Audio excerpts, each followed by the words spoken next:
So first things first, we need our pattern pieces: back and front, sleeves, collar, pocket, and an optional ruffle.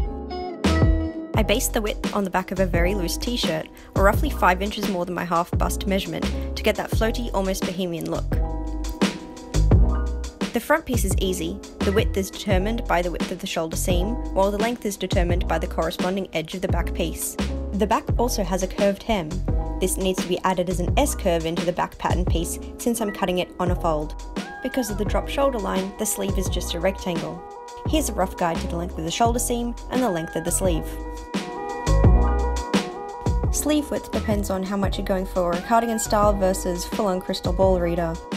I went for somewhere in the middle for an ethereal summer look. Now the collar has to be long AF. Once the shoulder seams are connected, it's going around the front, hem to hem.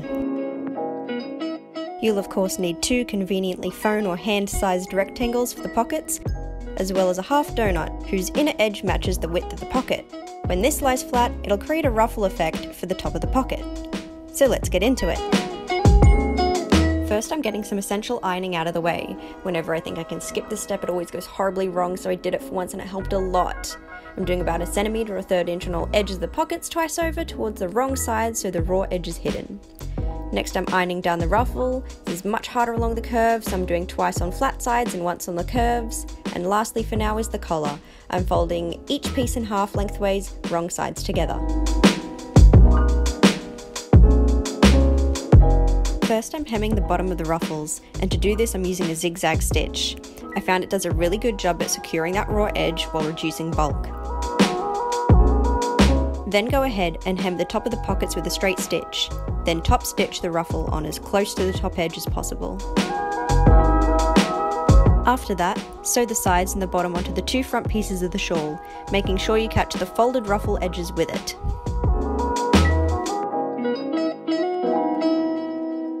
At this point, I switched to a twin needle. This was a bit of an experiment for sewing and finishing seams in one go, since such a light garment isn't going to have any lining. Because there are 2 needles and 2 spools of thread, it creates a double stitch on one side and a sort of zigzag on the other. I'm trying to mimic an overlocked stitch with a home machine. Because you can't get right to the edge, it doesn't completely seal everything from fraying, but it got pretty close and I was decently happy with the results.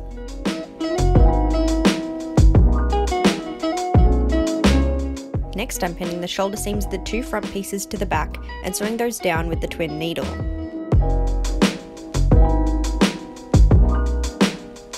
Then, pin the collar, right sides together, lining up the middle and working down each side.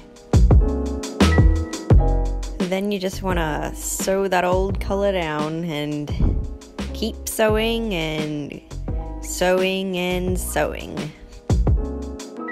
3 days later. Next, pin the sleeve, lining the middle of the width to the shoulder seam.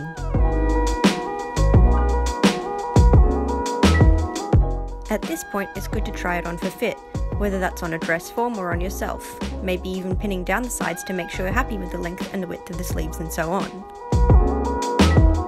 Then, sew it down.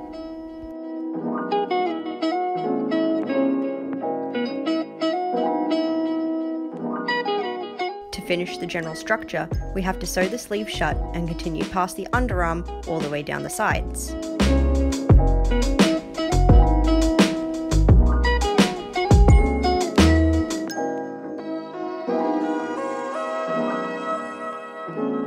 Now, the reason I've been keeping an ironing board in my room for 2 weeks, so I can iron down the hems.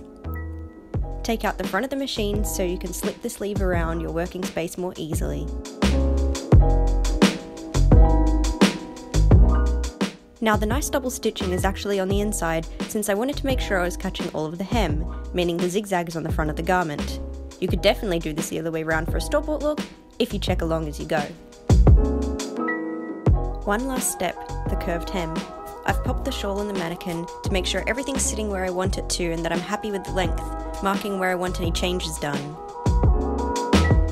I'm just ripping a few centimetres of the collar seam towards the bottom hemline, so when I fold up the hem, I can fold the collar length inwards on itself for a clean, consistent line. I'm keeping the hem really thin, which will allow the curve to sit flat.